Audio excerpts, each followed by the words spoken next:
Bien. Alors on va un peu continuer dans le même esprit que la semaine dernière. On va continuer avec au sujet des midotes. Donc la semaine dernière, on a déjà commencé à expliquer on a expliqué un principe selon lequel pendant les 7 semaines du Homer, on compte chaque semaine une mida de Akadosh Baruch Hu. D'accord, il y a 7 midotes. Et la semaine dernière, on a expliqué que l'homme, il a la possibilité, à travers ses midotes, de ressembler à Hachem. Alors les midotes, je répète rapidement, c'est les qualités humaines d'une personne. Ok. Mais quand on dit qualité humaine, c'est pas dans le sens uniquement positif. Quand on dit une mida, la mida elle peut être bonne et la mida elle peut être mauvaise. Ok. Donc on a tous des bonnes midotes et des mauvaises midotes. Ok. Par exemple, tout le monde est généreux. Qui n'est pas généreux? On est tous généreux. Qui est égoïste ici? On est tous un peu égoïstes. D'accord? On a des bonnes et des mauvaises midotes. Ok? Ce qui est intéressant, c'est quoi? C'est que même les midotes elles-mêmes, elles peuvent être bonnes ou mauvaises. La générosité, c'est bien? Oui, mais jusqu'à un certain point. Ok?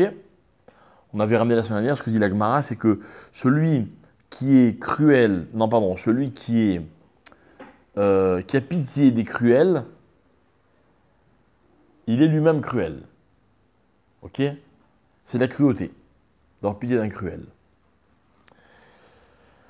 Alors, ce qu'on va essayer d'expliquer ce soir, on va un peu rentrer dans le sens des midotes. Ok? On va dire comme ça. Dans les 7 midotes d'Hachem, les 2 premières, elles vont être la base de toutes les autres. Et on va expliquer pourquoi. Alors la première mida, c'est celle du chesed. La deuxième, c'est celle de gvura. On va expliquer. Chesed d'un côté, gvura de l'autre, chesed din. Ok? Chesed, c'est quoi? C'est quoi la générosité dans la vie? La générosité dans la vie, c'est une tendance. D'accord? Donc toujours, on explique un concept. Et après le concept, on le transforme en mida, ça veut dire en comportement. Ok? Le concept chesed, c'est quoi? Le concept chesed, c'est quand une personne, elle a tendance à aller, on va dire comme ça, en s'élargissant. Ok? Le chesed, c'est l'extension d'une personne. Je ne suis pas obligé, ok? C'est-à-dire que ce n'est pas forcément dans les limites de ce qui est une obligation. Pas grave, je vais plus loin que l'obligation, je fais quand même. C'est du chesed. Ok? Par exemple, je vous vends quelque chose à 22 shekels, vous me donnez 30 shekels. Je vous donne 8 shekels. C'est du chesed? Pas du chesed. C'est normal, je vous le dois 8 shekels. D'accord? Je vais au restaurant, je mange pour 110 shekels, je laisse 120 shekels.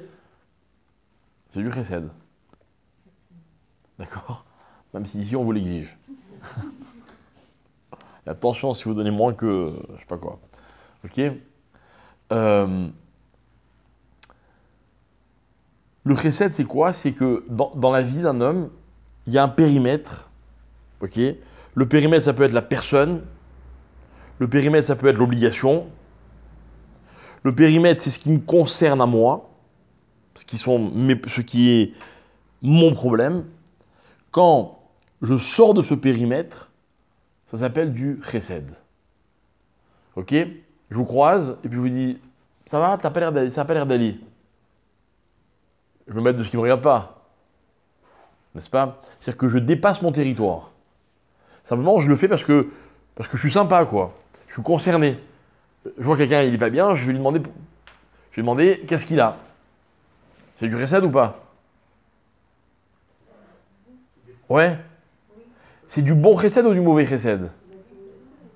Hein? C'est du bon. Ça dépend.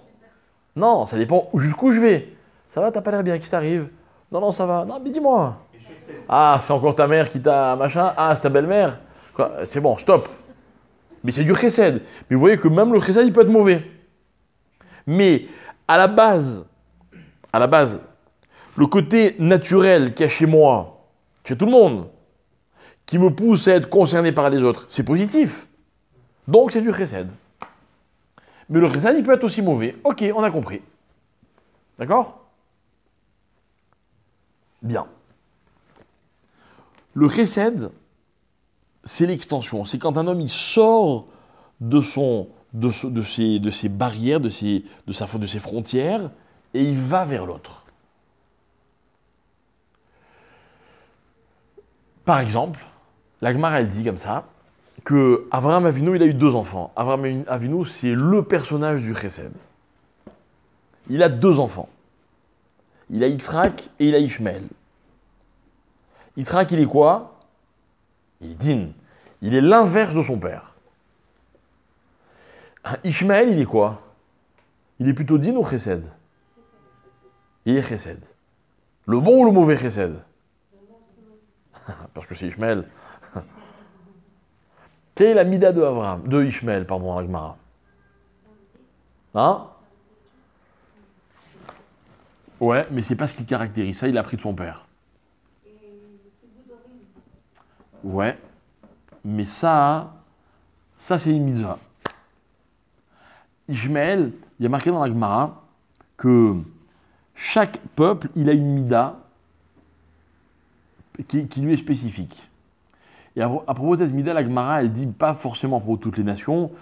Vous savez, la Gemara, elle dit souvent, par exemple, elle dit il y a dans le monde 10 cabines de beauté. De beauté.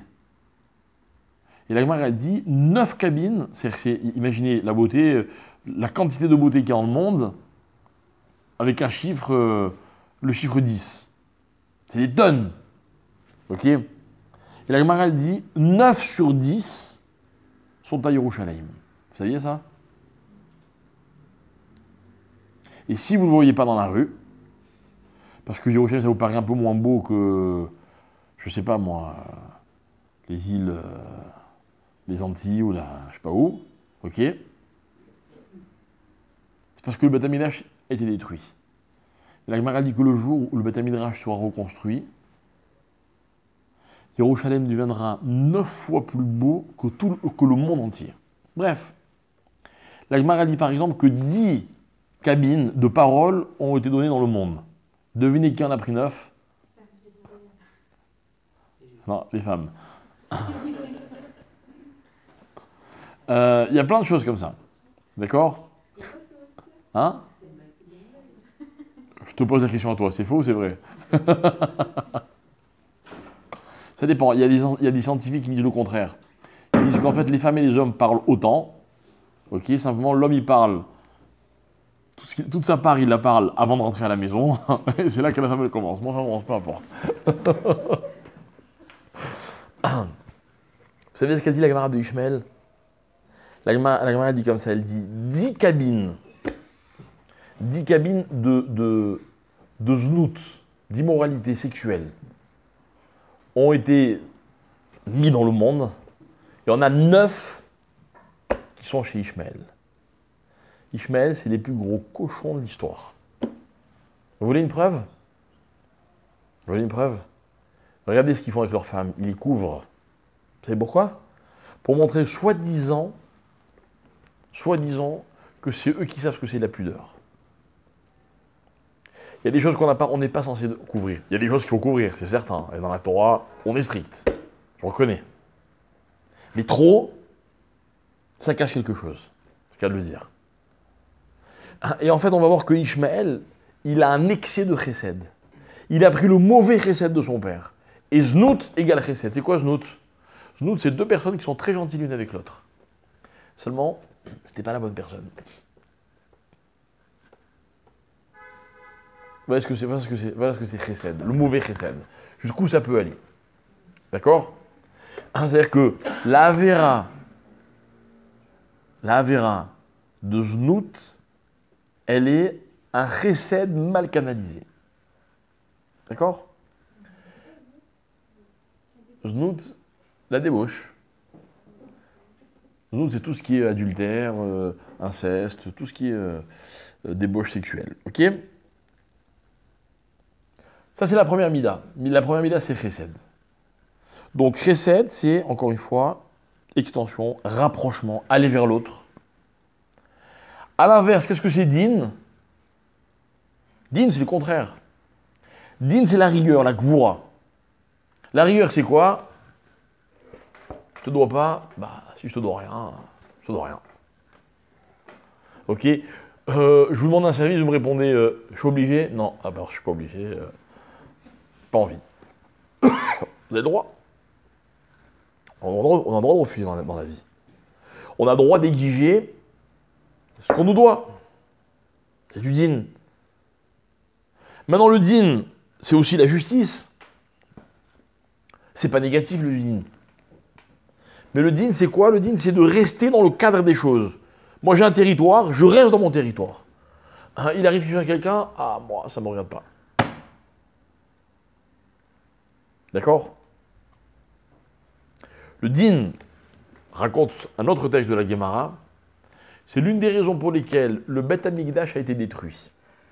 On raconte une histoire terrible dans la Gemara. L'histoire d'un homme qui était esclave, enfin qui était serviteur chez un maître. Et il était fou de jalousie de son maître. Son maître, il avait tout. Une belle maison, beaucoup d'argent. Il avait tout. Et il avait en plus une très belle femme. Et l'autre, il n'en pouvait plus de s'approprier ce qui appartenait à son maître. Et la Gemara, elle raconte comment cet homme-là, il a réfléchi, comment sans enfreindre aucune halakha, il allait pouvoir s'approprier tout ce qu'avait son maître. Ouais. Et il s'est arrangé pour semer le doute entre lui, entre le maître et sa femme. Lui conseiller de la répudier. Par des scénarios qu'il a inventés. Hein. Et puis il s'est arrangé pour que son maître il investisse mal son argent. Et que lui, de l'autre côté, ça lui profite à lui. Et la Gemara raconte qu'en quelque temps, son maître, il a tout perdu, il a divorcé de sa femme, et après, il a perdu tout son argent. Et devinez qui a tout récupéré? Le serviteur. Et la Gemara dit comme ça que, dans le deuxième acte de l'histoire, il y a une scène terrible dans laquelle l'ancien serviteur est comme ça allongé sur un divan avec sa nouvelle femme, qui est l'ancienne femme de son maître, qu'il a réussi à séduire, et que le maître, l'ancien maître, lui doit de l'argent, donc il devient son serviteur. Et la Gemara raconte qu'il lui sert une coupe de vin, et il a tellement mal, l'ancien maître, qu'il pleure. Mais il pleure tellement que ses larmes, elles dégoulinent dans le verre de vin. Et la Gemara, elle dit que quand les larmes font déborder le verre de vin, hein, ces larmes-là, elles ont fait déborder la coupe de la patience de Akadosh Baruch Hu. Et la Gemara démontre par A plus B comment cet homme, il a tout fait selon le din. Il n'a jamais touché à cette femme, donc elle n'était pas mariée. Il n'a jamais volé l'argent de son patron. Ok, il l'a manipulé. Mais soi-disant, il a respecté le din. Et la Gemara, elle dira, à cause du din, Akadosh Baruch Hu, il a détruit le Beth Amikdash. C'est-à-dire que dans le peuple juif, il y avait trop de justice. Trop de justice, c'est pas bon.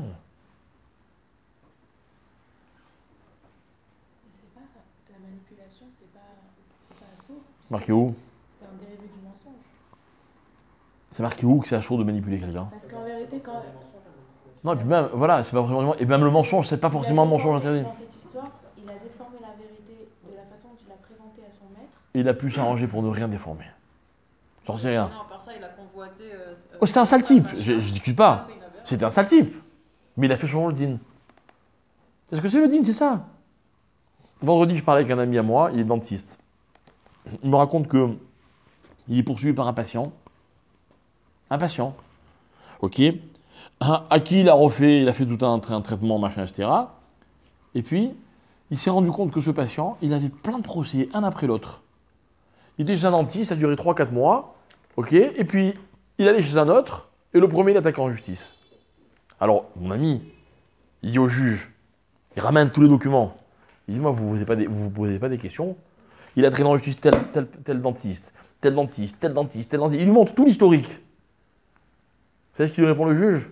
Il dit, mais monsieur, chaque dossier est un dossier qu'on traite séparément. C'est ça la justice. Si l'autre il va pouvoir lui soutirer de l'argent, c'est la justice. Qu'est-ce qu'on va faire? La justice. La justice est terrible.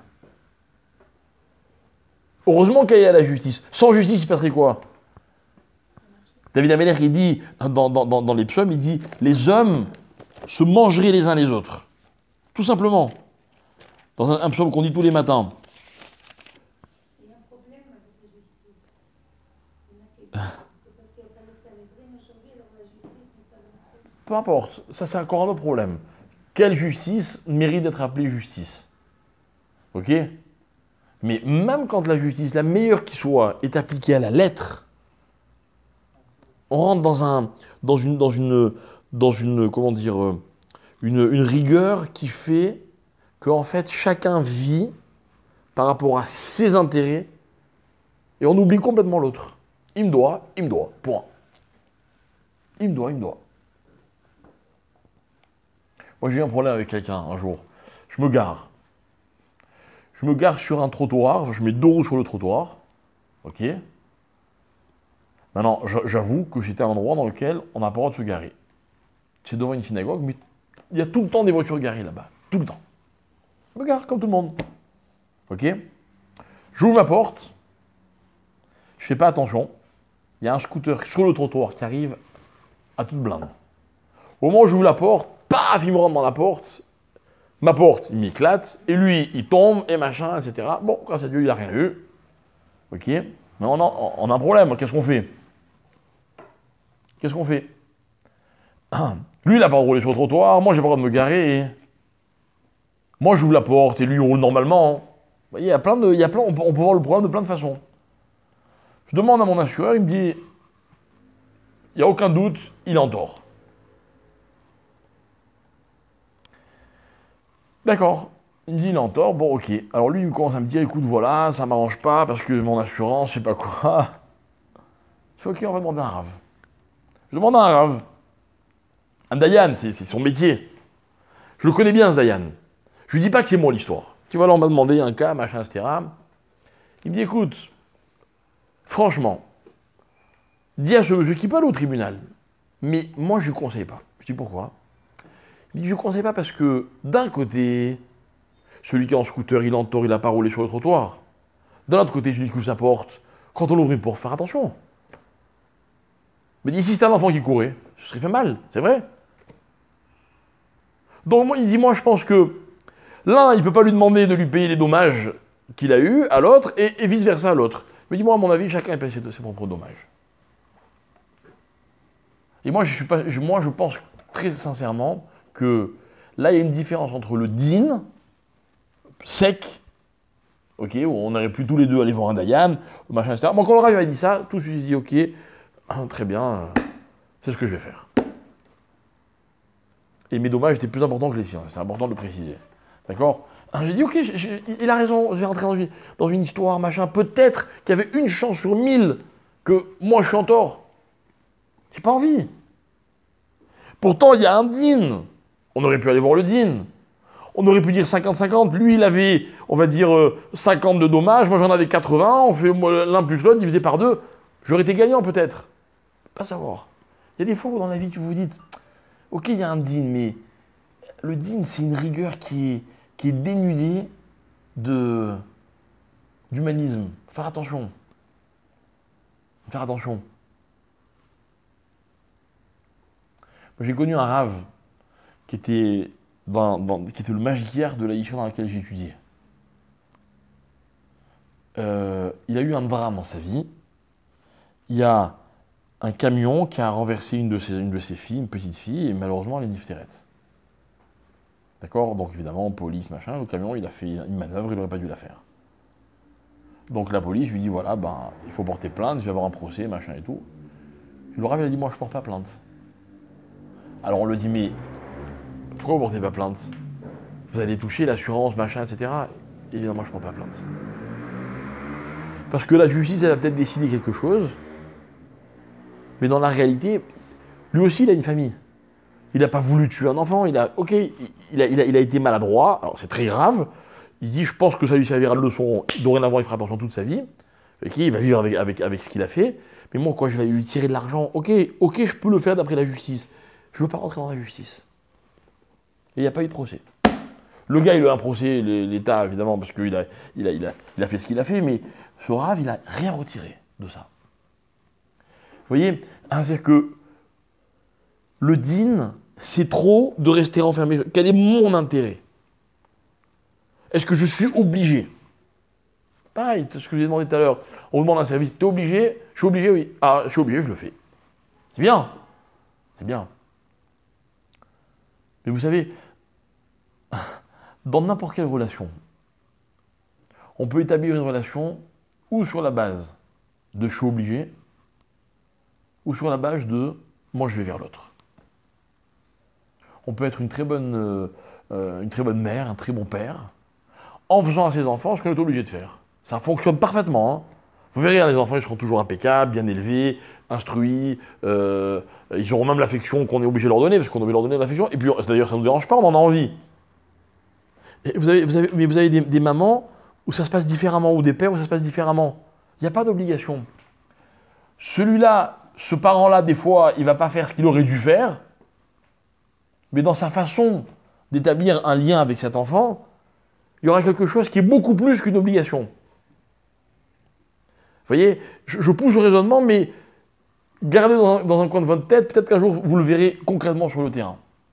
Pareil dans un couple, pareil dans une amitié. Dans une amitié aussi, il y a des règles. Je suis obligé, je ne suis pas obligé, chacun ses problèmes. C'est vrai. Mais il n'y a pas que le din dans la vie. Donc en fait, voilà, il y a deux midot. Il y a chesed et din, chesed et gvura. C'est les deux premières des 7 midot. Les Haramim disent une phrase qui est très intéressante, ils disent comme ça. Toutes les autres midot ne sont que des toladot, c'est-à-dire voilà, si vous voulez, des enchaînements, des conséquences de ces midot-là. Ok? Pourquoi? Alors on va continuer. Pourquoi? Parce que, sincèrement, dans une relation, c'est quoi l'idéal? Chesed ou din? Mais n'importe quoi. Hein, vous imaginez une relation dans laquelle il n'y a que du chesed? C'est pas bon. Que du din? C'est pas bon. Vous savez ce qu'il faut dans une relation? Il faut les deux. Donc, mais il n'y a pas de règle, mes chers amis. Il n'y a pas de règle. Il n'y a pas de règle, pourquoi? Parce que à chaque situation, sa solution. Mais une relation équilibrée, c'est quoi? C'est une relation dans laquelle il y a les deux. Je vais vous expliquer ce que c'est les deux. Les deux, c'est du rapprochement quand il en faut, ok, et de la distance quand il en faut. Par exemple, imaginez, vous êtes mariés, d'accord? Dites-moi, quand on est marié, on est constamment l'un sur l'autre. On a besoin de respirer dans la vie. Hein? Ah non, mais l'autre, il te dit, non, mais moi, je suis chesed, hein, t'inquiète pas, je te lâche pas. C'est-à-dire que, je vous donne un cas simple. Il y avait un Rav qui disait comme ça. Il nous parlait, enfin, il parlait aux femmes. Mais c'est valable aussi dans l'autre sens. Il disait, votre mari, il arrive à la maison. Le soir après le travail. Ok? Il rentre. Il rentre à la maison. Il a besoin, des fois, de quelques instants, on lui fout la paix. C'est pas méchant, hein? Maintenant, souvent dans une relation, tout de suite on veut partager, on veut se dire les choses, on veut ceci, tiens, tu viens manger, j'arrive 5 minutes. Mais je t'attends 5 minutes. C'est vrai ou pas? Vous voyez, c'est un petit espace, quoi. Dans les deux sens, hein, ça existe. Hein. Dans les deux sens. Une relation équilibrée, c'est une relation dans laquelle il y a les deux. Il y a du chesed et du din. C'est-à-dire du rapprochement et au contraire, un peu de distance. Il faut savoir rester à sa place. Par exemple, un couple, c'est une relation dans laquelle on échange beaucoup. Hein, ça ne veut pas dire qu'il faut toujours donner son avis, vous voyez. Pourtant, non, mais c'est juste pour échanger. Non, mais ça, des fois, c'est bon. C'est pas grave. Ou bien je vous prends l'exemple inverse. Dans une relation aussi forte que celle du couple, c'est important de se soutenir. Hein. Pourtant, votre conjoint, il n'a pas toujours raison. Donc, il ne faudra pas toujours non plus donner raison, quoi. Vous voyez? Et des fois, quand il n'aura pas raison, il ne faudra pas être obligé de lui dire. Bah oui. C'est compliqué, tout ça. Pourquoi c'est compliqué? Parce que c'est une recette. C'est une combinaison précise entre chesed et din. Et mes chers amis, l'un sans l'autre, ça ne peut pas fonctionner. Alors écoutez bien. Chesed, gvura, c'est quoi le troisième? Non? Emet. Emet qui s'est fait appeler en fait Tiferet. D'accord? Vous prenez le Sfirat HaOmer, première semaine c'est Chesed, deuxième semaine c'est Gvura, troisième semaine c'est Tiferet. Tiferet, est-ce que vous savez par hasard dans quel contexte la Torah utilise le mot Tiferet? Tiferet, c'est la splendeur. La splendeur. Vous savez pas? Non. On ne parle pas de Bédaménage dans la Torah. Mais où dans le Mishkan? Parce qu'on n'est pas loin. Bravo. Quoi du Kohen Gadol? Les. D'abord, c'est pas le, c'est les. Tu brûles. Aïe. Les habits en général. Mais tu y étais presque. C'est-à-dire que dans les vêtements du Kohen Gadol, on parle de Tiferet. Ok? Alors mes amis, écoutez bien, parce que l'idée, elle est magnifique. L'idée, c'est que l'habit, c'est la Tiferet de la personne. Alors dans son cas, au Kohen Gadol, c'est simple, enfin le Kohen tout court d'ailleurs. Il avait des habits splendides, magnifiques. Mais à quoi ça servait ces habits tellement beaux? Dites-moi, quand vous achetez des vêtements, je ne parle pas des petits vêtements qu'on va acheter au bazar pour le mettre tous les jours ou parce qu'on a envie d'être à l'aise à la maison. Le vêtement avec lequel on va sortir, qu'on va mettre le Shabbat, ou je sais pas moi, un moment où on veut être bien habillé. Hein? À quoi ça sert? À quoi il sert? C'est quoi sa fonction? Dites-moi. Se sentir bien. Embellir. Mais quel est le but de ça?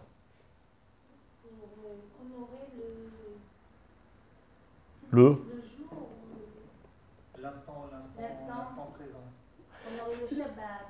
C'est bien. Ce que vous dites, c'est bien. Vous le dites un peu faillot, si je peux me permettre.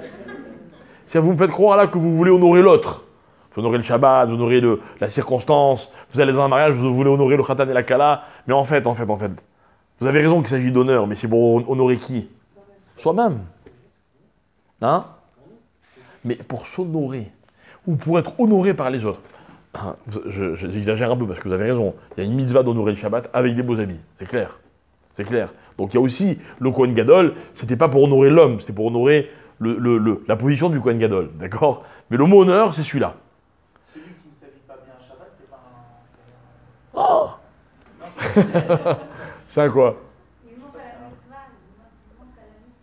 Voilà, il n'a pas enfreint. Hein, il n'y a aucune avéra. Mais il n'a pas fait kavod au Shabbat. Il manque quelque chose dans le kavod du Shabbat. Mais non, mais moi, ce que je voulais vous dire, c'est plus vaste. Ce que je voulais vous dire, c'est que l'habit d'une personne honore la personne. Honore la personne. Vous savez, mesdemoiselles, hein, on vous casse la tête dans la Torah, la tignoute, il faut couvrir ceci, il faut couvrir cela. C'est quoi couvrir? Couvrir, c'est que trop montrer, c'est l'antithèse du kavod. De la manière que dans la vie, vous ne dites pas tout. Ça ne regarde pas les gens, quoi. Tout ce que vous faites, tout ce que vous êtes. Malheureusement, elle est un petit peu galvaudée, cette notion, parce qu'aujourd'hui, ne serait-ce qu'avec les réseaux sociaux, on a un vrai problème, quoi. Moi, vous savez, ce qui me dérange dans les réseaux sociaux, c'est que les gens, ils n'ont plus de kavod. Moi, j'adore faire des choses sans que personne ne sache. J'adore. Ah, puis je reviens à ma place, personne n'a rien vu, ni connu, machin. J'étais en vacances, 24 heures, personne ne sait, ou 48 heures. Ok? Imaginez, j'étais, il y a 2 jours, je sais pas moi, au bout du monde sur une plage avec ma femme. J'ai pas envie que tout le monde sache, quoi. Je montre à personne, je raconte à personne. Vous comprendriez une chose pareille? Hein? C'est ma vie, quoi. C'est mon kavod. À partir du moment où on raconte tout à tout le monde, n'importe comment, on perd son kavod. On perd son kavod. Vous vous rappelez, quand on était enfant, on adorait dire aux autres qu'on avait su avant eux. Vous connaissez cette notion? Parce que savoir, c'est pénétrer dans le territoire de l'autre. Donc, c'est un manque de kavod. Il y a plein de fois, par exemple, vous savez des choses sur quelqu'un, mais vous, comme vous respectez la personne, vous faites comme si vous ne saviez pas. Comme si on ne vous l'avait pas dit. C'est la même chose. Moi, il y a des choses que je n'ai pas envie de montrer, quoi. Maintenant, à part ça, il y a aussi le fait qu'être bien habillé, eh ben, ça me donne plus de kavod. Vous savez ce que c'est un rabbin? Imaginez le rabbin, il vient à la synagogue en tongs et en short. Qu'est-ce que vous dites? C'est pas grave, non? C'est grave d'être en short et en tongs? Pour un rabbin, c'est pas kavod, c'est tout. C'est pas kavod. Oui, bon, ce rabbin, il est un peu léger, quoi. Non? En même temps, on peut discuter 3 heures, parce que vous me dites, bon, finalement, si c'est un bon rabbin, ben, ça change quoi avec son tongs et en short? Non, mais ça change, parce qu'il y a un kavod qui est important. Par rapport à tout, je prends la globalité du personnage, mais j'aurais pu prendre rabbin ou autre chose. Vous aimeriez, vous, que demain, il y a le, je sais pas moi, il y a le G20. Vous savez, c'est le G20? Les 20 États les plus puissants du monde, et puis vous faites partie d'un de ces États qui est représenté par le président de votre État, et ils sont tous en costard, cravate, et le vôtre, il arrive, pareil, en tongs, t-shirt. Vous aimeriez? Non, il vous représente. Ça se passe, il y en a. Ouais.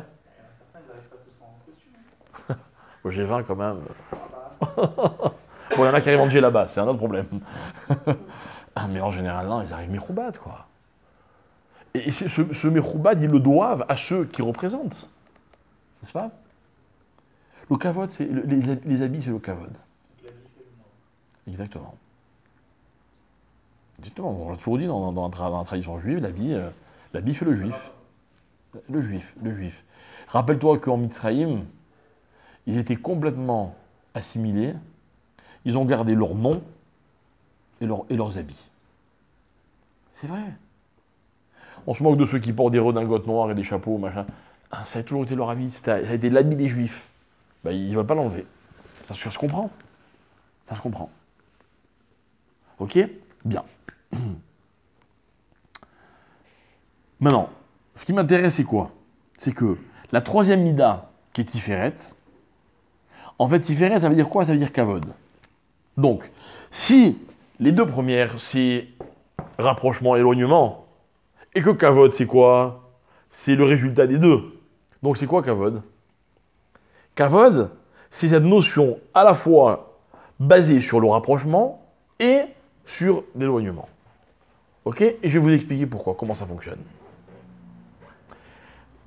Essayons de réfléchir qui on respecte dans la vie. Ou qu'est-ce qui fait qu'on respecte une personne? Alors moi, je vais vous faire un schéma. Et vous allez voir que ce schéma, vous pouvez l'appliquer à toutes les situations que vous connaissez, il fonctionne. On respecte les gens qui nous fascinent. À un petit ou un grand degré, hein. Mais il y a une certaine fascination. Ok? Et cette fascination, elle fait que on aimerait se rapprocher d'eux. Mais en même temps, comme ils nous fascinent, il y a une distance naturelle entre eux et nous. Ok? Exemple. La Torah, elle dit, tu honoreras ton père et ta mère. Pourquoi la Torah, elle m'exige de leur faire kavod? Parce que d'un côté, c'est pas forcément naturel d'honorer ses parents. Pourquoi? Parce que nos parents, regardez, nos parents, ils ont été jeunes, mais ils le sont plus, quoi, vous voyez? Ils sont plus tellement dans le coup, quoi. Les parents, il faut dire la vérité, souvent les parents sont un peu has-been, quoi. Pas méchants, hein? Mais bon, ils savent pas très bien comment ça marche, quoi. Vous savez, nos parents, pour leur expliquer comment ça fonctionne, WhatsApp ou Facebook ou je sais pas quoi, il faut du temps, le monde a compris en 2 secondes. Et vous allez voir vos enfants. Vous allez voir. Alors donc la Torah vient, elle me dit, attention, fais leur kavod. Mais en même temps, si elle me demande de leur faire kavod, il faut aussi que je sois capable de faire kavod à mes parents. Et en même temps, ce qui est beau, c'est qu'il y a une nature, il y a quelque chose de naturel dans le kavod des parents. Vous savez pourquoi? Parce qu'avant que nos parents nous semblent dépassés, avant qu'on ait le sentiment que nos parents ne comprennent pas très bien ce qui se passe, et que leur avis, ma foi, il n'est pas toujours bon parce qu'ils ne sont pas dans la réalité des choses d'aujourd'hui. Mais rappelez-vous, au début, nos parents ils nous fascinaient. Quand on est un petit enfant, notre père c'est le plus fort.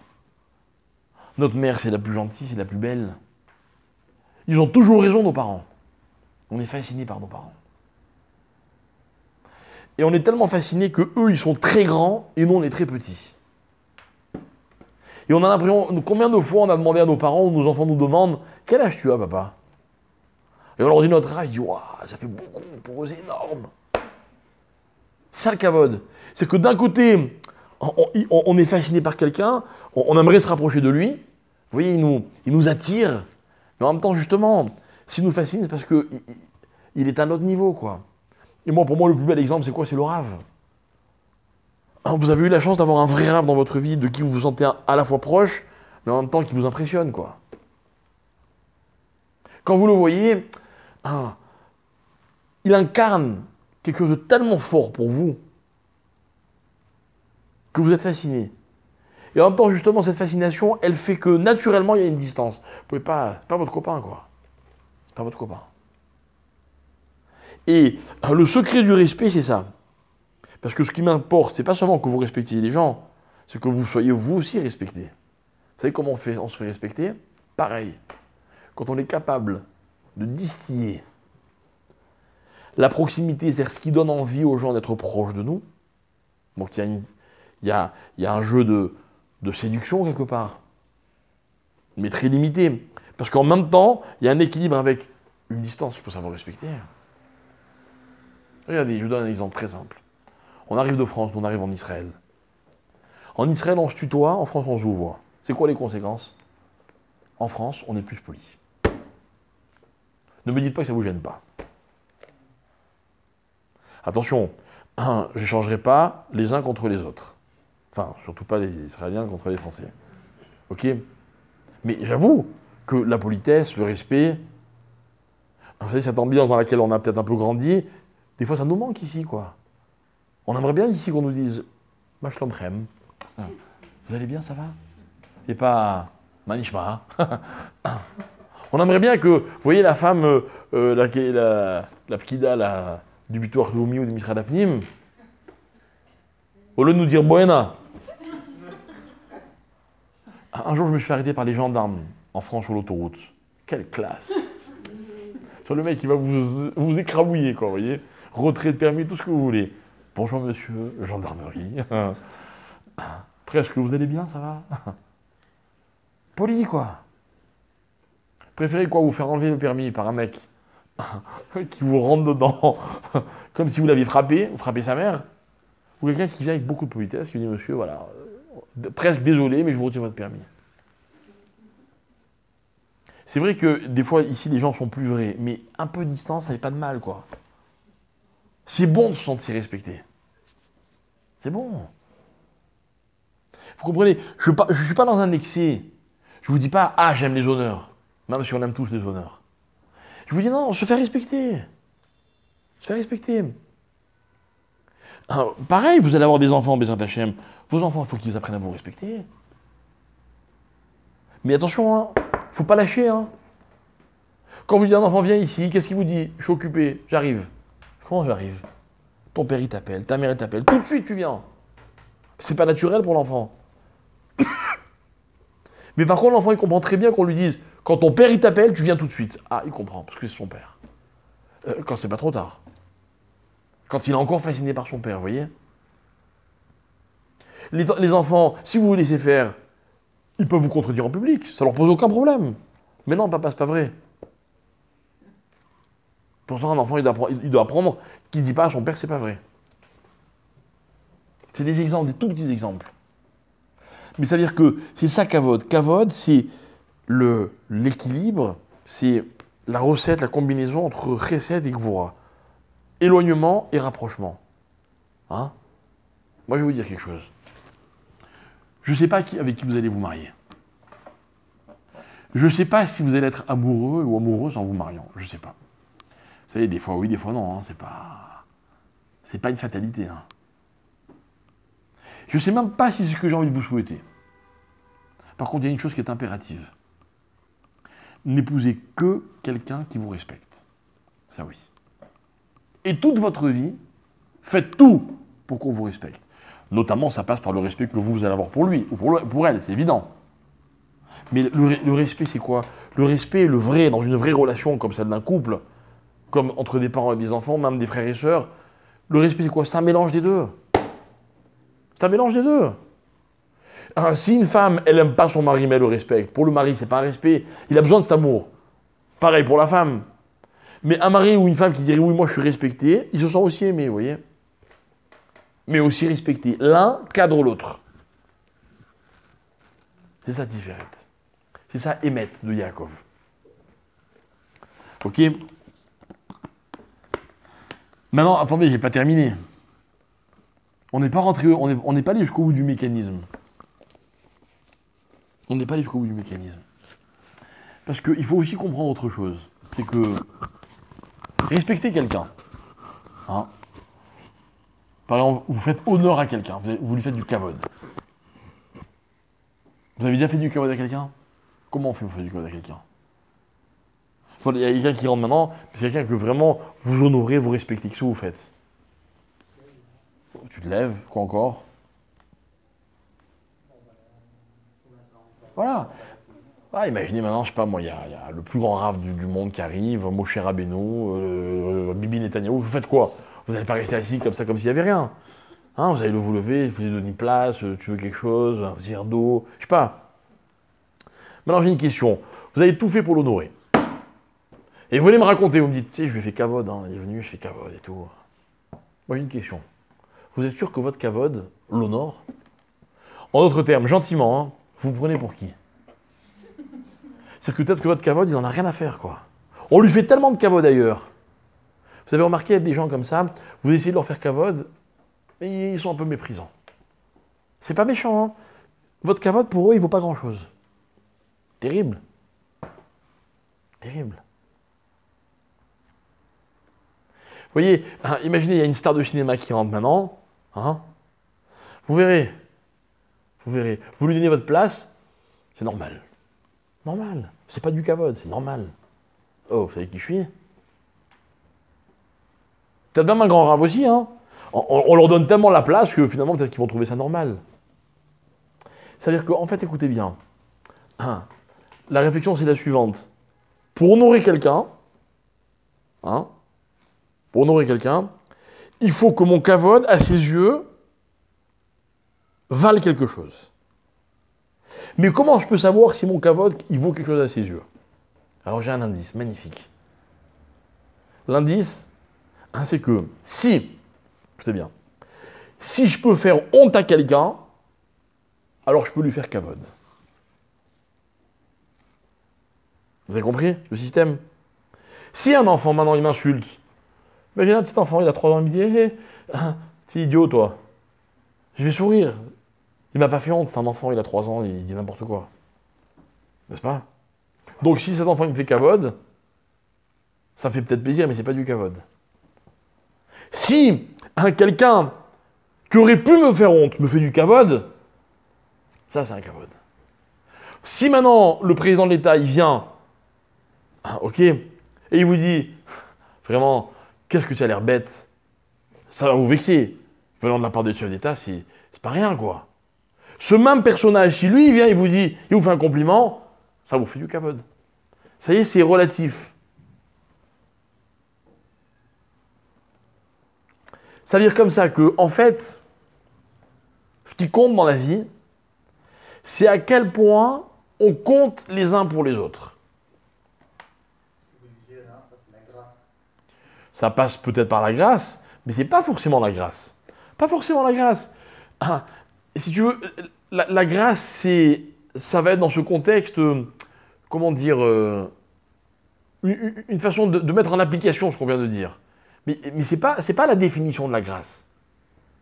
Tu comprends? C'est-à-dire comme ça que cette personne-là, moi je l'aime pas. Elle ne trouve pas grâce à mes yeux, mais elle est importante. C'est pas n'importe qui, quoi. Pas n'importe qui. Tu comprends? Imagine que, je sais pas moi, c'est quelqu'un de très important, mais moi, toi, tu l'aimes pas. Il n'y a pas de grâce entre vous. Mais c'est quelqu'un d'important. Si tu fais une réflexion méchante, ça va te vexer vraiment, ça va te faire honte en public. Si tu fais un compliment en public, ça va te faire vraiment cavode. Donc ça veut dire que constamment, la question, c'est de savoir qu'est-ce que je vaux pour lui, qu'est-ce qu'il vaut pour moi, n'est-ce pas? Et le vrai kavod, écoutez bien, le vrai kavod, c'est quoi? Alors là, c'est intéressant. Le vrai kavod, c'est qu'il y a un principe qui s'appelle Ben Adam Lachavero. Vous savez ce que c'est? Hein? Ben Adam Lachavero, ce qui se passe entre un ami et son prochain. C'est-à-dire que Ben Adam Lachavero, c'est être gentil avec les gens, c'est les respecter, c'est la générosité, c'est toutes les mitzvot qui sont liées aux relations humaines. Ok? Mais attention, dans les relations, il y a une autre notion qu'on va appeler, et ça c'est le Rav Shapira que je vous cite qui le décrit, qui l'exprime de cette façon, je trouve ça génial. Il dit, il y a aussi ce qu'on appelle Ben Adam, Kenegdo. C'est quoi Kenegdo? Kenegdo, ça veut dire comme ça que pour définir la relation qui est entre vous et moi, il faut que je définisse non seulement ce qui nous rapproche, mais aussi ce qui nous éloigne. C'est-à-dire que je sais que vous pouvez me faire honte. Parce que ce que vous dites compte pour moi. Donc comme vous faites kavod, c'est du vrai kavod. Mais si vous ne pouvez pas me faire honte, s'il n'y a pas de kenegdo entre nous, alors votre kavod, il n'y a pas non plus de Ben Adam Lachavero. L'un est relatif à l'autre, n'est-ce pas? Vous avez suivi l'idée? Non? Je vous dis un mot gentil, mais je ne vous connais pas. C'est sympa, mais sans plus. Je vous dis un mot méchant et je ne vous connais pas, ça ne vous touche pas forcément. Par contre, mon frère, mon enfant, ma femme, mon père me dit le même mot méchant ou le même mot gentil, ça a beaucoup de valeur. Ça veut dire qu'entre mon père, ma femme, mes amis, mes enfants et moi, il y a autant de Ben Adam Lachavero que Ben Adam Kenegdo. Ah. Vous avez compris ou pas? C'est pas très compliqué. Ben Adam Kenegdo, c'est que de la même manière que le rapprochement veut dire quelque chose dans ta relation, il est un indice de ta relation, l'éloignement, c'est pareil. Il est aussi un indice important dans votre relation. Vous avez parlé de Ben Adam Kenegdo. Oui. Kenegdo, c'est-à-dire que le jour où le te dire une gentillesse, il dit une méchanceté, ça compte beaucoup pour toi. Donc quand il dit une gentillesse, ça compte aussi beaucoup. Si tu veux, l'un est l'indice de l'autre. Voilà. Et c'est forcément lié. Forcément lié. Je suis proche de quelqu'un, quand on est amis ou quand on est proche, quand ça se passe bien, c'est super, je kiffe. Mais donc dès qu'il y a une dispute, ben, je suis meurtri. C'est une vraie dispute. Alors qu'il y a des tas de gens dans la rue, je me bagarre avec eux, j'en ai rien à faire. Et pareil, si je suis copain avec eux, j'en ai rien à faire, quoi. Et je parle pas maintenant d'agrément ou de désagrément, vous comprenez ce que je veux dire? Je parle d'une relation vraie. Alors, ce que je veux vous dire, c'est quoi? C'est que, comme il y a chesed d'un côté et din de l'autre, comme il y a rapprochement et éloignement dans une relation, il faut que les deux soient présents. Les deux soient présents.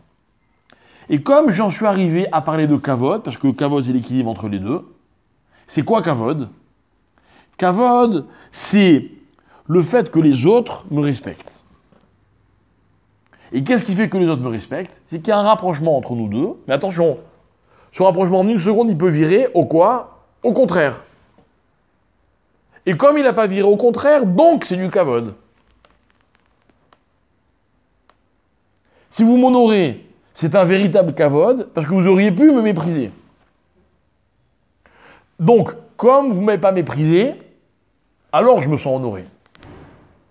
C'est clair? Alors maintenant, on va faire un petit exercice. Réfléchissez.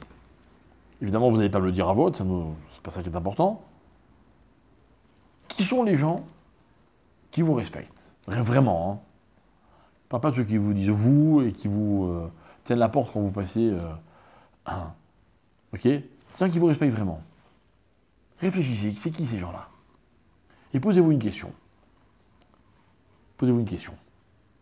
Est-ce que le fait que ces gens vous respectent, cet état-là de respect qu'il y a entre vous, est-ce que c'est un respect qui est passager ou est-ce que c'est un respect qui est établi? J'explique. Des fois, dans la vie, on se fait respecter. Vous savez pourquoi? Par exemple, on a de l'argent. Il y a des gens qui ont de l'argent, ils se font respecter. Ok? Par exemple, il y a des gens, ils sont plus forts que vous. Bon, vous les respectez, ils sont plus forts, quoi. Vous ne voulez pas prendre des baffes. Pourquoi j'ai pris l'exemple de l'argent? L'argent donne l'impression qu'il y a des gens qui sont supérieurs à d'autres. Résultat, comme il a de l'argent, je le respecte. Comme il est ministre, je le respecte. Comme il a eu tel titre, alors je le respecte. D'accord? C'est qu'il y a un rapport de force. Ce rapport de force, il en impose, donc moi je respecte. N'est-ce pas? Par exemple, vous avez des couples où il y en a un qui respecte l'autre, par exemple, parce qu'il ramène de l'argent. Donc l'autre, profil bas, quoi. Ok. Non? C'est logique, ce que je vous dis. Souvent, moi, il m'est arrivé d'avoir des discussions avec des hommes dont les femmes rapportent plus d'argent qu'eux. Ok? Et ils vous expliquent que ça crée un espèce de déséquilibre. Je peux comprendre. Même si c'est des clichés avec lesquels on a grandi, qui sont pas forcément vrais, parce que moi je connais des grands rabbinim qui n'ont jamais travaillé, et leurs femmes leur ont jamais manqué de respect, même si c'est elles qui ont ramené la parnasse à la maison. Chose non plus qui n'est pas forcément idéale, mais peu importe, là n'est pas le sujet. Ok? Mais l'argent, ça peut créer un rapport de force. Alors maintenant, regardez bien. Dans tous les gens qui vous respectent, posez-vous la question. Est-ce qu'ils vous respectent pour une certaine raison ou pas? Et la raison pour laquelle ils vous respectent, est-ce qu'elle est passagère ou est-ce qu'elle est définitive? On respecte forcément pour une raison. Pour une raison. Dans tous les cas. Passagère ou définitive? Voilà ma question. Mais dans tous les cas, cette raison, si elle s'en va, Ouais. on sera plus respecté. Alors c'est ma question. Mais dans tous les cas, Combien il y a de gens? même si c'est quelque chose de définitif. Combien il y a de gens autour de toi qui te respectent et que pour lesquels il y a une raison pour ce respect et tu penses que cette raison-là, eh ben, elle est définitive. Vas-y, combien il y en a autour de toi? Il y en a beaucoup, il n'y en a pas beaucoup. D'ailleurs, dites-moi, c'est quoi une raison définitive de respecter quelqu'un? L'argent, il peut le perdre. Le succès, ça peut disparaître. Même si on est gentil, Aucune. on est bien méchant, ah non, il n'y en a aucune. Les midotes, si tu les perds, ils vont te respecter plus, ça revient même. Dites-moi, Tout peut se perdre. il y a Chesed, il y a Gvura, il y a Tiferet, il y a quoi après? Hein? Netzar, c'est quoi Netzar? Éternité. C'est-à-dire que tout ce qu'on a dit, c'est bien beau, mais si ça ne dure pas, à quoi ça sert? Vous avez compris? Hein? Il n'y a rien qui peut durer? Rien. Sûr? Tout peut se perdre. À part les midotes qu'on a déjà faites, peut-être. Alors explique-moi par exemple, dans un couple, hein, le mari et la femme se respectent. Pourquoi ils se respectent? Donnez-moi des exemples. Pourquoi un mari et une femme se respectent? Qu'est-ce que vous en pensez? Hein? C'est tout? Ça suffit pas. Ça suffit au début, machin, sympathique, ok. Ah bonjour, ça suffit pas. Parce qu'il nous fait plaisir pour plein de trucs. Mais si toutes ces trucs, toutes ces choses, ils partent, et ben les personnes ils divorcent. Ouais. Ils se respectent plus en tout cas. C'est que pour toi, les gens qui sont restés mariés jusqu'à la fin, parce qu'il y a toujours eu les mêmes raisons, ou il y a toujours eu des bonnes raisons de respecter. Il y en a eu des nouvelles. Non mais les raisons elles peuvent changer. Ouais, ils peuvent changer, c'est pas grave, ils évoluent au cours du temps. Mais en tout cas, il y a tout le temps des raisons de se respecter. C'est triste ce que vous dites. T'es sûr? Si vous aimez, si vous êtes marié avec quelqu'un et que tout ce que vous aimiez chez lui, et ben il les a plus. Eh ben, donc c'était pas un vrai amour. C'est ça le constat, mais c'est ça le constat. Ce qui est sur condition, C'est pas sous condition. Ah, après, donc toi tu rentres après dans une espèce de fatalité. Bon ben, on est mariés depuis 15 ans, on a vécu tout ça ensemble, 20 ans, donc on reste ensemble. C'est grave. Des raisons définitives, des parents, l'amour entre les parents et les enfants, même s'il y a, quelque chose qui part, il y a quand même un amour. Enfin, Et il est basé sur quoi cet amour, si tout est parti? non, il y a quelque chose de définitif. Non, regardez, je sais que vous le ressentez, mais vous n'arrivez pas à l'exprimer. Donc, c'est pas grave. Parce qu'au moins, vous avez avoué avec moi que ça ne peut pas être basé que sur des choses qui disparaissent. C'est pas possible une chose pareille. C'est pas possible. Il y a aussi une notion de feeling aussi dans l'amour. C'est-à-dire que, attendez, n'épousez jamais quelqu'un parce qu'il est jeune et beau, par exemple. Jamais. Un jour, il y a un rave qui m'a dit une chose extraordinaire. Il y avait un garçon, il disait, moi, je veux une femme belle. Il dit, mais tu comprends pas que belle, la beauté, c'est une action qui ne fait que descendre. C'est vrai, il faut dire la vérité, quoi. Bon, il y a le charme des 30 ans, des 40 ans, des 50 ans, d'accord, mais bon. Hein? Alors, si vous aimez quelqu'un parce qu'il est jeune et beau, il va se passer quoi après? On s'habitue. Hein? On s'habitue. C'est plus l'amour, c'est l'habitude. Plus l'amour, c'est l'habitude. Tu vas avec tes enfants, tu les trouveras toujours beaux. Mais ton conjoint, c'est pas sûr. Alors? Imaginez, je sais pas, votre conjoint il vous dit je t'aime, vraiment, tu es très beau ou très belle. C'est pas un compliment, mes chers amis. Ça, c'est un compliment, mais ça durera pas toujours, quoi. Il faut vous dire, bon, donc c'est-à-dire que je suis là dans 30 ans, hein, dans la même situation, il va me dire quoi? Il va me dire, j'aime tes bourrelets, il va me dire quoi? Je t'aime, mais t'es très moche. Ah ouais, c'est gentil ça. Au pire, d'après vous, au mieux, il va dire, à mes yeux, tu resteras toujours la plus belle. Alors, mes amis, je vous explique, c'est très simple. Très simple. Très simple. Vous savez ce que c'est se faire respecter dans la vie? Se faire respecter, c'est savoir s'imposer. S'imposer. Moi, je ne veux pas que vous me respectiez ni parce que je suis beau, jeune, sympa, du succès, j'ai telle position, j'ai de l'argent. Je veux pas, ça ne m'intéresse pas. Parce que ça, c'est sûr que ça va disparaître. Certains. Moi, je les comprends, les hommes politiques, qui sont prêts à tout pour rester à leur place. Je les comprends, les pauvres. Vous vous rendez compte? On leur fait du cavote que pour ça. Ils ont envie que ça dure, quoi. Ils ont envie que ça dure. Vous savez, quand vous respectez un rave, je parle d'un vrai rave, hein.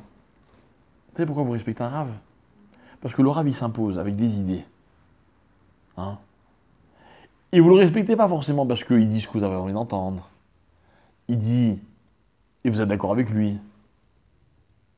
Vous voyez, moi, par exemple, il n'y a pas longtemps, j'ai fait un cours dans un endroit avec des gens qui sont complètement assimilés. Et il y a un monsieur que je connais bien, et le pauvre, il est loin, mais il comprend. Vraiment, la Torah, pour lui, c'est de la science-fiction, mais mamage, quoi.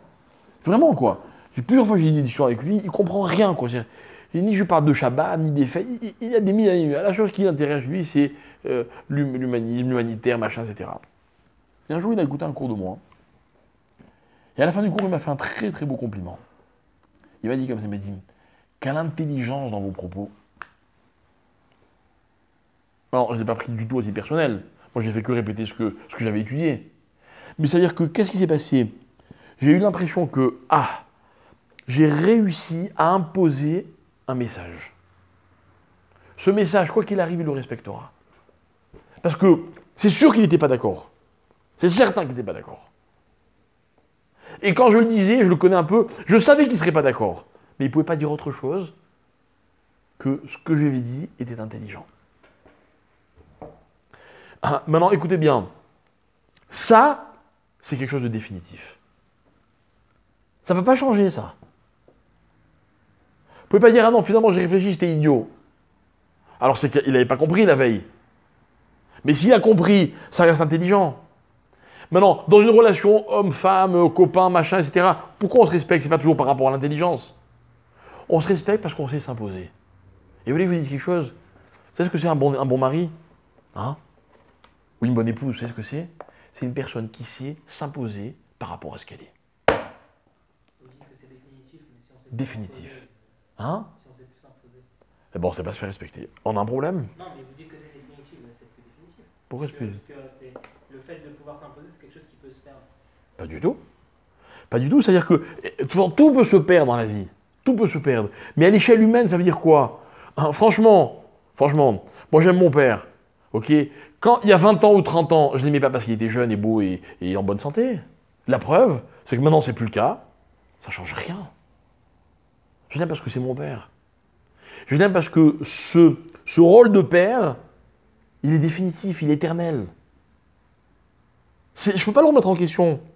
Vous savez, comme vous, moi à l'âge que j'ai eu des rabbinim quand j'étais à la Yeshiva Ktana à Marseille, puis j'ai eu des rabbinim quand j'ai eu la Yeshiva Gdola en Israël à l'âge de 18 ans, et puis j'ai rencontré des rabbinim quand j'ai étudié en Angleterre, et puis j'ai rencontré des rabbinim à 30 ans, et puis à 35. Quand je revois mes rabbinim, qui étaient mes rabbinim quand j'avais 15 ans, je les revois aujourd'hui, je les respecte toujours autant. Toujours autant. Pourtant, j'ai plus peur d'eux, alors qu'à l'époque, je tremblais. Ok? Ils ont plus d'autorité sur moi. J'ai rencontré des rabbinim que j'ai trouvé peut-être beaucoup plus grands qu'eux. Mais ce qu'ils ont été, ça ne change pas. C'est ce qu'ils sont aujourd'hui. Ils incarnent une chose qui est une réalité. Une réalité. Par exemple, revenons à l'exemple d'un couple. C'est quoi trouver sa femme belle? C'est quoi? Vous savez, je vais vous dire quelque chose. Un mari doit être convaincu que la beauté qu'il trouve chez sa femme, mais je parle évidemment de quelqu'un qui est sincère, c'est une beauté que personne d'autre que lui ne peut voir. Et c'est pas que pour des raisons de tignote. Parce que ce que les autres vont voir et ce que lui voit, ça n'a rien à voir. Moi, je vous dis franchement, moi, quand mes enfants sont nés, et machin, etc., c'était pour moi, c'était les plus beaux du monde. Mais ça ne me dérangeait pas du tout que d'autres pensent différemment. Ça ne changeait rien à ce que moi je pensais. Et c'était pas seulement parce que j'étais gaga et baba et... Non, j'étais convaincu. Cet enfant, il avait, pour moi, étant ce qu'il est, il dégage quelque chose que je trouve magnifique. Et si les autres ne le voient pas, c'est pas grave. Ils n'ont pas la même relation avec eux. Mais je suis sincère. Je suis sincère et c'est définitif. Et moi, il m'est arrivé de parler avec des gens qui ont divorcé. Des couples qui ont divorcé. Mais ils vous disent. Ils disent, mais les qualités que j'ai trouvées, et vous voyez, ils restent en bons termes. Comment on peut rester en bons termes, même quand on se sépare? Ils vous disent, ce que j'ai aimé, je l'aime toujours. Je l'aime toujours. Mieux que ça. Il n'y a pas longtemps, j'ai un ami à moi, juste avant Pessah, qui s'est marié. On a le même âge. Et malheureusement, il avait perdu sa femme quelques mois avant, un peu moins d'1 an. Il ne voulait pas se remarier, du tout. Du tout. Et il m'a tout raconté. Et ses rabbinim, presque ils l'ont forcé. Il est allé rencontrer cette femme, une femme qui avait malheureusement la même expérience que lui. Et vraiment, il y a eu entre eux un vrai coup de foudre. Maintenant, on discute, j'ai une discussion de fou. Il me dit, tu comprends? Je ne peux pas dire que je l'aime plus que ma femme. Il n'était pas encore marié. Et il commence à me comparer l'amour, enfin, au contraire, à m'expliquer qu'il n'y a rien à voir entre l'amour qu'il avait pour sa première femme et bon, évidemment, j'étais gêné. En même temps, il m'a expliqué quelque chose que j'ai trouvé magnifique. Ce qu'il a aimé, il aime toujours. Ça ne l'empêche pas d'aimer encore autre chose. Vous comprenez? C'est-à-dire qu'il n'y a pas de trahison, quoi. Il n'y a pas de changement. Pourtant, sa femme, elle est enterrée, quoi. Vous voyez ce que je veux dire? Tout ce qu'elle a été, elle n'est plus. Mais ça existe toujours. C'est définitif. C'est Netzach. C'est-à-dire que je veux bien qu'il y ait de l'amour. Je veux bien qu'il y ait de la distance. Je veux bien que le ensemble forme du kavod. Mais ce kavod n'a un sens qu'à une condition, c'est que ce soit quelque chose qui soit définitif. C'est une véritable réalité, quoi. Une réalité qui ne changera jamais. Jamais. Dans la vie, on ne peut pas annuler quelque chose qui a vraiment existé. C'est pas possible. Dans les relations humaines, c'est une règle. C'est une règle. Moi, quand je marie un couple et que je dis on s'aimera toujours, je me dis, est-ce qu'ils sont conscients de la puissance de ce qu'ils sont en train de dire? Moi, je peux vous dire, après plus de 20 ans de mariage, oui, au quotidien, je comprends ce que ça veut dire aimer pour toujours. C'est pas évident, quoi. Mais en même temps, on réalise avec le temps qu'il n'y a pas d'autre amour, quoi. Sinon, le reste, c'est pas de l'amour. Ouais, c'est pas de l'amour. Pour moi, quelqu'un qui a aimé et un jour il n'aime plus, c'est très méchant ce que je veux dire. Hein. Quelque part, c'était pas de l'amour. C'est pas possible. C'était autre chose. Maintenant, oui, c'est vrai, je l'aimais, mais elle m'a fait du mal. Mais alors, ça se transforme un petit peu en autre chose, mais ça reste, quoi. Ça Ça reste. Je connais un monsieur, il a été marié avec une femme, il a aimé cette femme. Elle a fait les pires coups qu'on peut imaginer. Pas pendant les premières années, mais un jour, il s'est rendu compte que, malheureusement, bref, c'était terrible. Donc, il a divorcé, il n'avait pas le choix. Même après la halakha, il fallait qu'il divorce. Adayom, vous l'entendrez jamais dire un mot de mal sur elle. Il vous dit, elle m'a fait des choses terribles. Mais quand il se lâche un peu, mais je l'ai beaucoup aimé. Et ça, s'est jamais complètement effacé. Même si ça devient de la jalousie, vous voyez, ça se transforme. Mais le sentiment, il reste. C'est ça, Netzar. Netzar, c'est que quelqu'un que je respecte vraiment, je le respecterai toujours. Toujours. Vous savez, moi, ce qui me fait très mal dans les histoires de présidents et de premiers ministres qui vont en prison, machin, etc., ça me fend le cœur.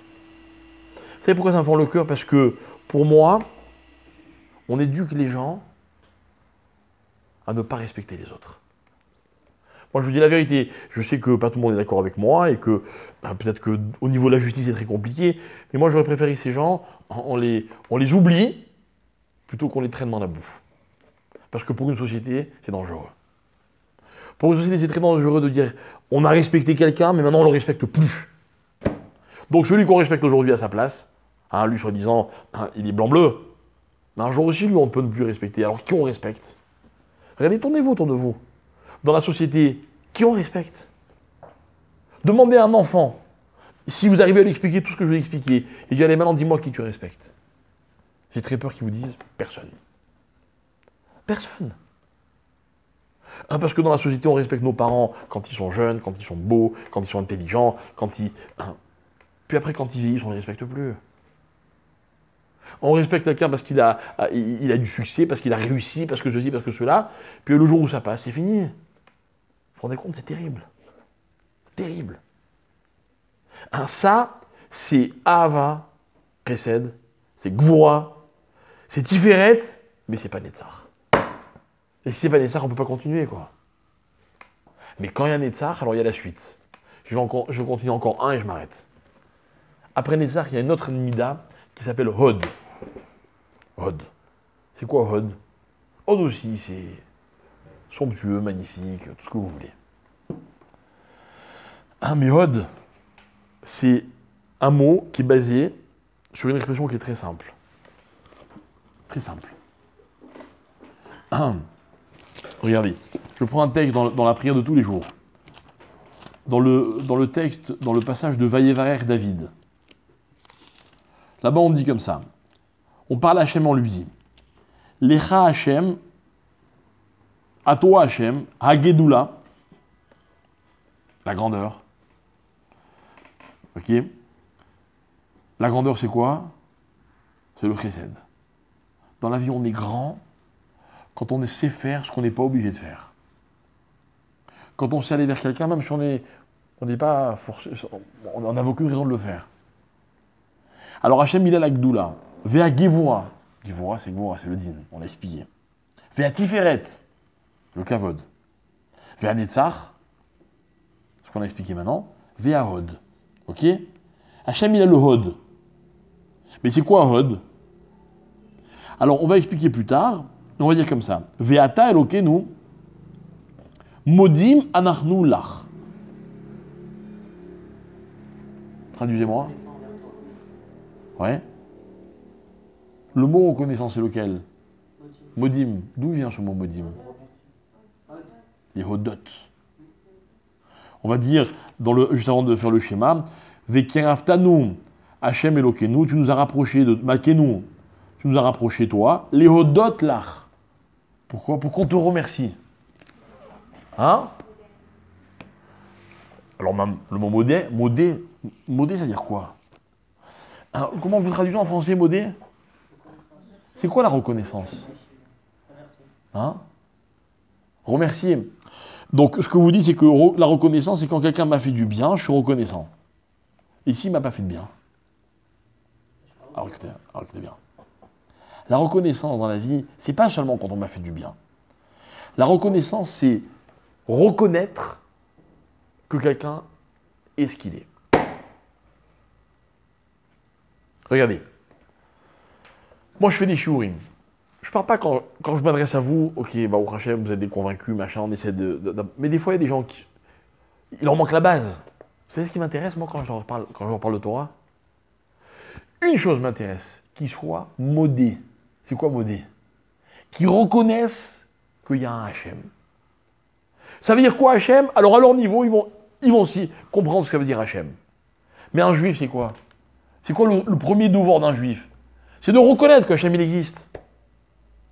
C'est à la reconnaissance, c'est quoi? C'est t'existes, je reconnais que t'existes. Écoutez bien. Quand est-ce que le kavod il est définitif? Quand il est basé sur quelque chose qui ne changera jamais. Qu'est-ce qui ne change jamais dans la vie? C'est l'existence de l'autre. Quand je suis modé que quelqu'un existe, alors ça devient définitif. Définitif. Vous savez ce que c'est un couple équilibré?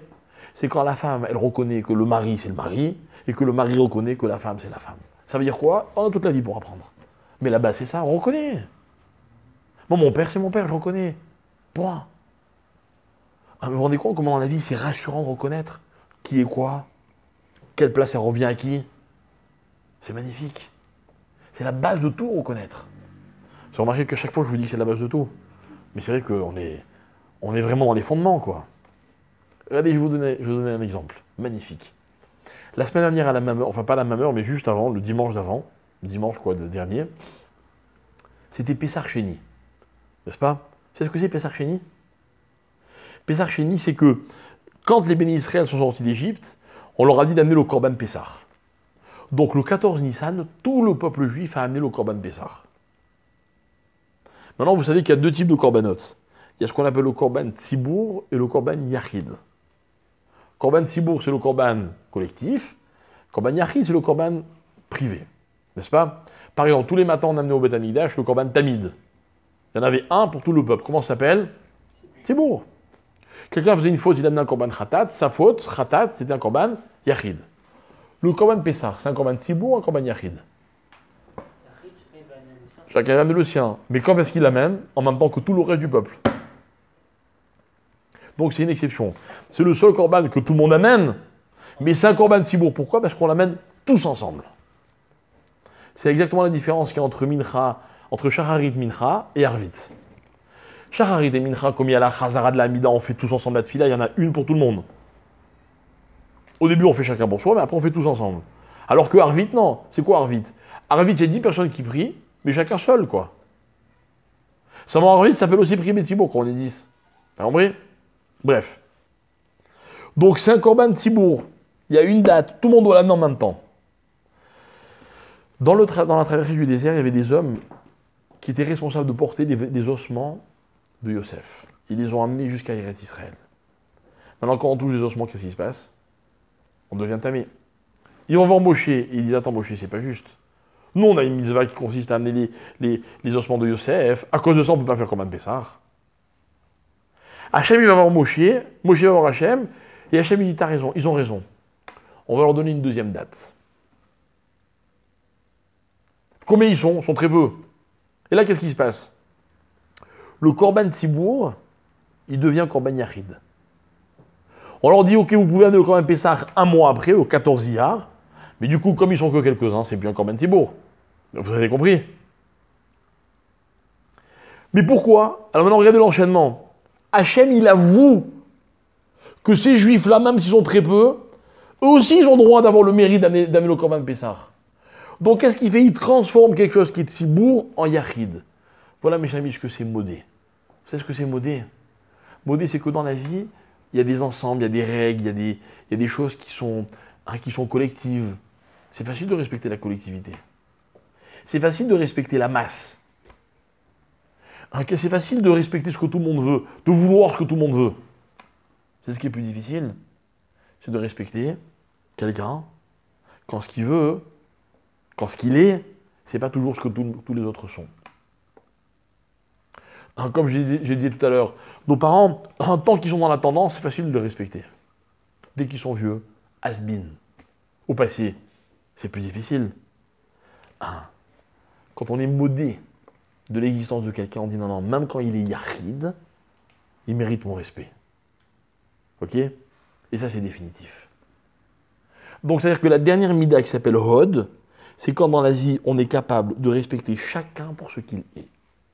Et même si vous êtes quelqu'un qui est complètement différent des autres, qui est complètement décalé des autres, mais je ne peux pas faire autrement que de vous respecter. Parce que je suis modé, je reconnais votre existence. Voilà. De ce qu'on a dit ce soir, la conclusion, c'est quoi? C'est que le plus beau cadeau que vous puissiez me faire, le plus grand respect que vous pouvez avoir pour moi, c'est quoi? C'est de reconnaître mon existence. C'est tout ce que je vous demande. J'existe, je suis moi.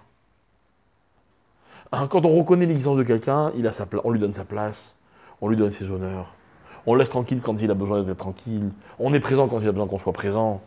Toutes les midotes, elles trouvent leur sens dans celle-là qui s'appelle Oda'a. Et Hachem, c'est ce qu'il dit. Il dit, moi, je vous ai rapproché, avec Karaftanu Malkenu, tu nous as rapproché. Pourquoi? Les Odot, là. Ce qu'on veut, ce que tu veux, Hachem, c'est qu'on soit modé que tu existes. Ok, on va être modé que tu existes. Et qu'est-ce qu'on fait tous les jours, tous les soirs? On dit Shema Israël, Hachem. C'est bon, on a compris. Pourquoi il faut répéter 2 fois par jour? Pourquoi 2 fois par jour il faut dire Hachem, c'est notre Dieu, Hachem, il est un? C'est clair? Non, il faut être modé dans la vie. Il faut reconnaître l'existence de l'autre. C'est-à-dire que c'est une relation équilibrée. Une relation équilibrée, c'est quand chacun des deux est toujours convaincu qu'aux yeux de l'autre, il existe vraiment. C'est tout. C'est Oda. Il existe vraiment. Vous voyez, là, on a étudié 5 midotes sur les 7. Je ne sais pas si on étudiera les 2 autres la semaine prochaine, peu importe. C'est pas... Le but, c'est pas de faire toutes les midotes, c'est juste de voir comment de Hachem, on peut tout apprendre. Et comment la Torah, elle nous enseigne l'équilibre des tendances, des natures qui sont les nôtres. Et cet équilibre, il forme, et c'était notre conclusion la semaine dernière, une harmonie. Et cette harmonie, elle fait de nous qu'on ressemble à Kadosh Baruch Hu. Et que finalement, pour recevoir la Torah, on ne peut pas sauter cette étape qui s'appelle les midotes. Voilà pourquoi ça fait déjà 2 shurim qu'on leur consacre à ces midotes. Il restera Yesod et Malchut. Et là, ça devient compliqué. Peut-être on étudiera un problème, peut-être pas, je ne sais pas, on verra. Peut-être une autre fois. Mais déjà, il y a de la matière pour réfléchir jusqu'à la semaine prochaine. Voilà, bonne fin de semaine.